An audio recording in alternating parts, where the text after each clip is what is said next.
The Joe Rogan Experience.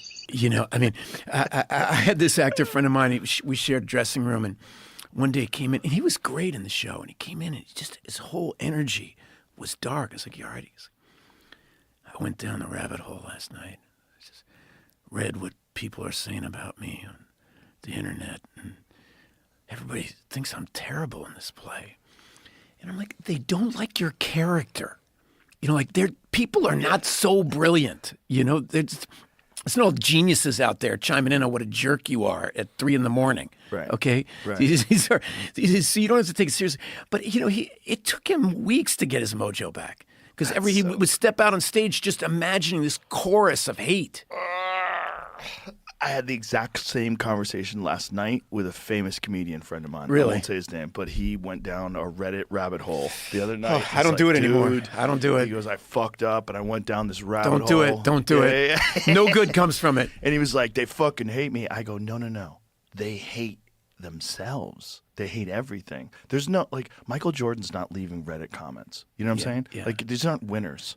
These are fucking people that are not doing what they want to be doing. And they want to hate on everybody that's out there in the public eye. And some of it is valid. You know, the scary hate is when you get hate like from Quentin Tarantino, where he's going off on that guy from Paul There Dano. Will Be Blood. Yeah. Like, Jesus but you know, here, that's a great lesson. It is, actually. There's a great lesson. You know what? I don't think Paul Dano ever knew that so many people loved him. Right. Here's because this so many out of people defended nowhere, him. yeah, Right. out of nowhere. Paul Dano's just going about his life. He's got to wake up one morning and find out this director's just went off on him and saying these hateful things. But anybody that knows Quentin knows he just talks, right? Anybody that knows Paul knows he's a great world-class human being.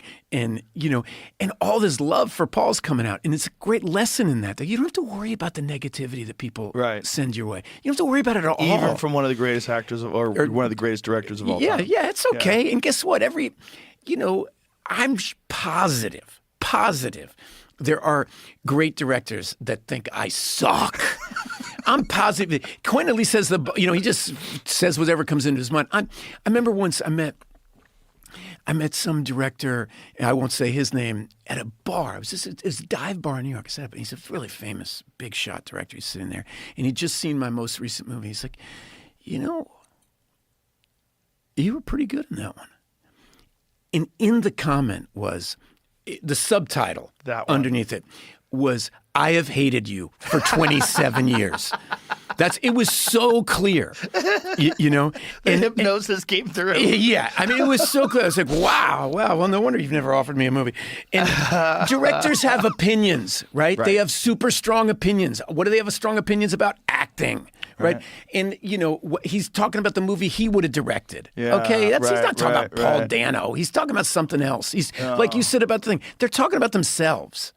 Obviously, whenever anybody says something hateful, they're talking about themselves. 100%. That's who they're talking. And the punchline of this whole thing is, I've worked with Paul a couple different times, and I love the guy, and I'm so happy for him. Immediately, every other comment everywhere, somebody's saying something great about Paul Dano. Yeah, So the vast majority of comments were really positive about him, and I went and rewatched the scene because of it. And he was fucking great in it. Oh, he's a great actor. He played a great, like, that guy. It's not up for debate. It's not up for debate. I'm sure if you were alone drinking with Steven Spielberg, he'd shock you with some opinion. He hates Orson Welles or something like that. You know what I mean?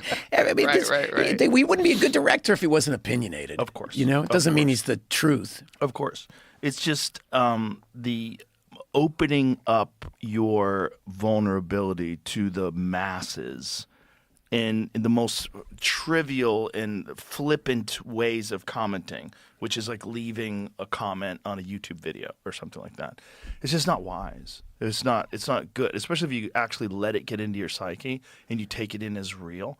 Because we are designed to recognize threats, danger, the negativity, because it's important. Like, that's sorry to cut you off, but that's the truth. Yeah. The reason why it hurts me when it comes is exactly what I'm worried they're going to take my career away. I love what I do.